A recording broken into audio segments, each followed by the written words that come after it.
Ej, jeg får aldrig startet den. Den er druknet. Hvordan?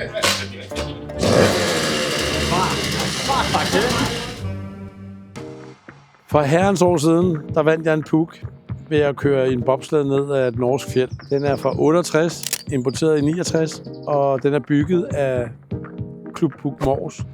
Tobias han bestilte den, og jeg fik den på scenen, fordi jeg bestod den her challenge. Samtidig blev jeg fuldgyldig medlem af Det er min friweekend fra nu af og resten af mit liv. Så jeg er herover en gang om året og kører rundt og hygger mig med drengene. Og hvis jeg kan komme over, så gør jeg det også mere end en gang om året.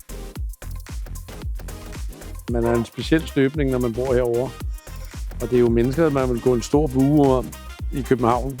De er jo farlige alle sammen, men de er så dejlige af de. Jeg elsker jer.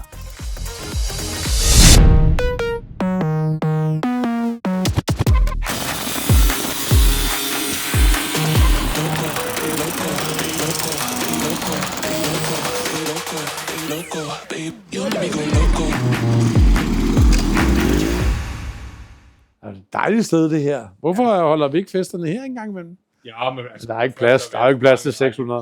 Og du kan se der, en tørstig mand, en tørstig julemand og en tørstig julemand. Lige præcis. Der hænger et godt selskab der, ikke? Ja, det gør du.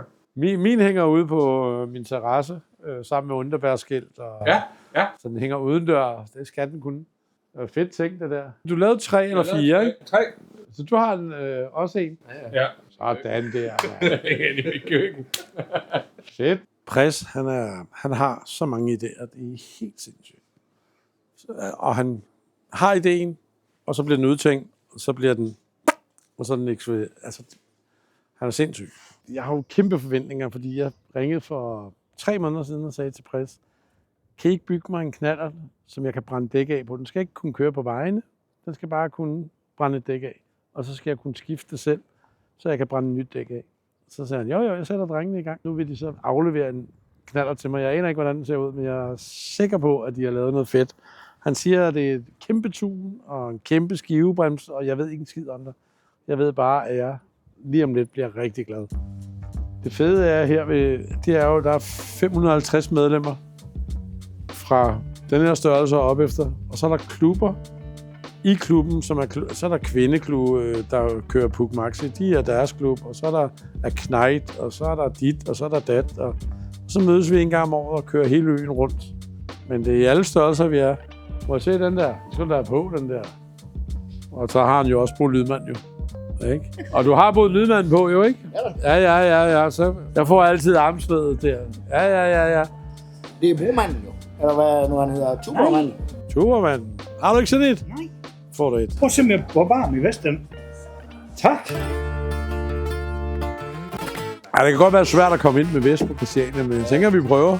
De er ikke så meget for rockere, men det er vi jo ikke.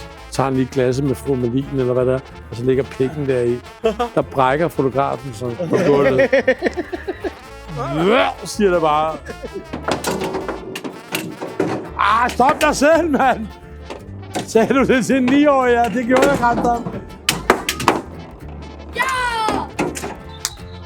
Ja! Skal jeg gøre noget, Bo? Sige noget til mig?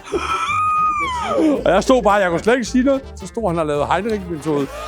Altså i pikhøjde. Jeg stod sådan her ude på baglokalet. Det er sgu nu, det sker.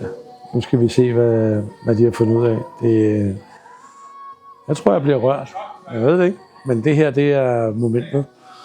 Så bagefter så bliver der fest og grillpølser og gang inden. Der kommer flere knaller derinde. Skal vi ikke gå ned og kigge?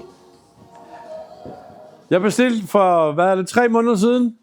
Der spurgte jeg Pres om, kan I ikke lave en Puch, som jeg kan brænde nogle dæk af?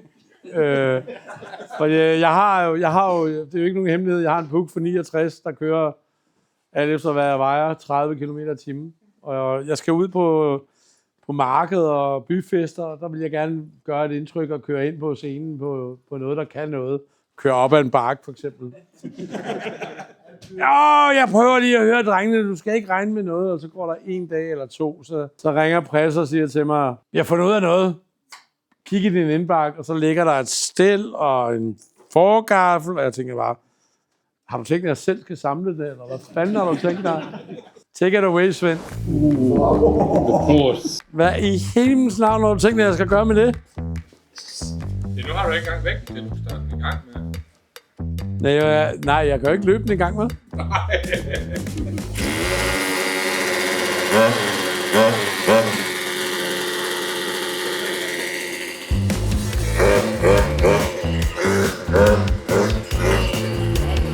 Ja. Jeg kan ikke væk det hele.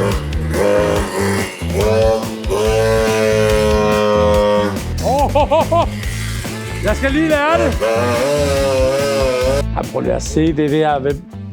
Hvem har lavet det der logo der? Ej, var den sindssyg, mand. Og kæft, jeg er blown away over det, mand. Jeg skal lige prøve at starte den igen. Jeg kan jo slet ikke starte sådan noget her. Jeg er vant til at løbe lort i gang.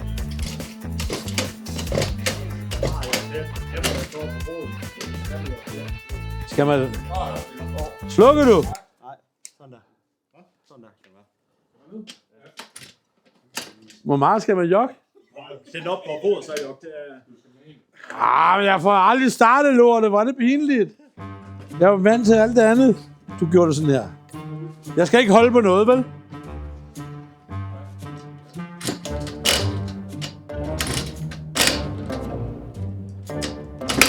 Ej, jeg får aldrig startet den.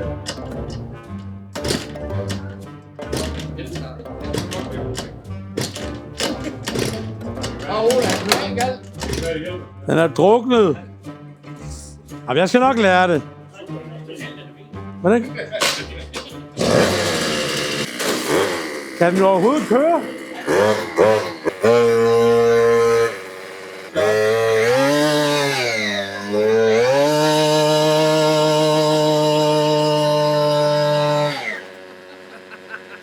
Det der giver mening, jo.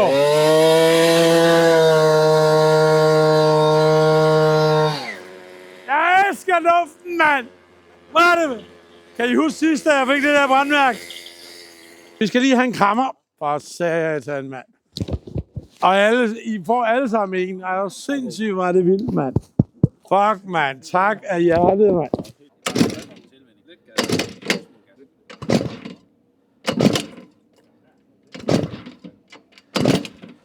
Jeg forstår det ikke.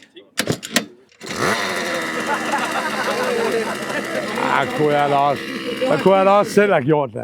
Jeg ved sgu ikke, hvad jeg skal sige. Jeg er så sindssygt glad. Den der, den skal med ud på landevejen. Den skal op på scenerne. Den skal brænde dæk af. Prøv lige at se, hvad drengene har lavet på 2,5 måneder. Jeg har ikke ord for det. Jeg er så taknemmelig og glad. Af hjertet tak.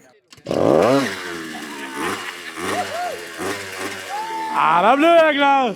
Skal ud og køre, ikke? Skal vi ud og køre en lille tur? Har vi en hjelm? Jeg tør ikke at køre på den uden hjelm. Tillykke med den nye knaller! Det er sindssygt, det her! Hvad? Ja!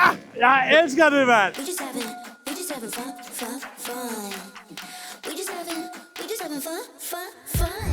Fuck, det er vildt, det her, mand!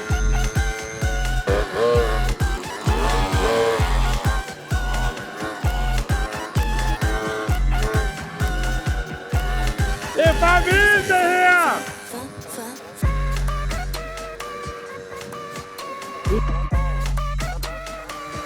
Fuck, det er vildt, det her, mand! We just having fun. Hold nu kæft, var det vildt, mand!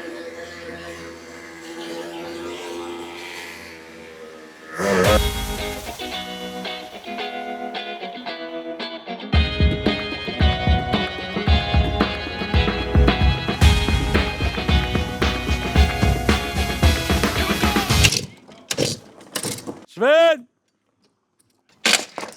Og der er hul i udsøgningen, kan det være det? Jamen lige nu er vi ude i noget førstehjælp. Den har jo kørt helt vildt, og så skulle vi brænde dæk af, og så... Jeg tror, det er mig, men jeg prøvede at starte den, og så kunne jeg godt mærke, at der var et eller andet galt med baby. Diagnosen er lort. Den har åbenbart spist tænderne, og jeg har aldrig troet det der med, at man kan spise tænderne på gearkasse. Men det kan man. Den har simpelthen spist de der tænder der. De skal være runde, når de er spidse. De er fuld gang med at finde ud af, kan vi skaffe sådan en tandhjul? Altså Det er det fede ved det her. Det er, og lige pludselig så har jeg en. Og hold kæft, hvor vil jeg gerne have den knaller med hjem i morgen. Men sådan er det. Vi skulle brænde nogle dæk af for at slutte det her af.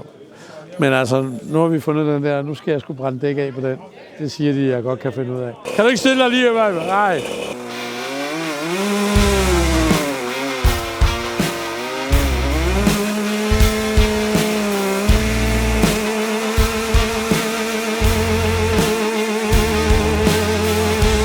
Tak for i dag!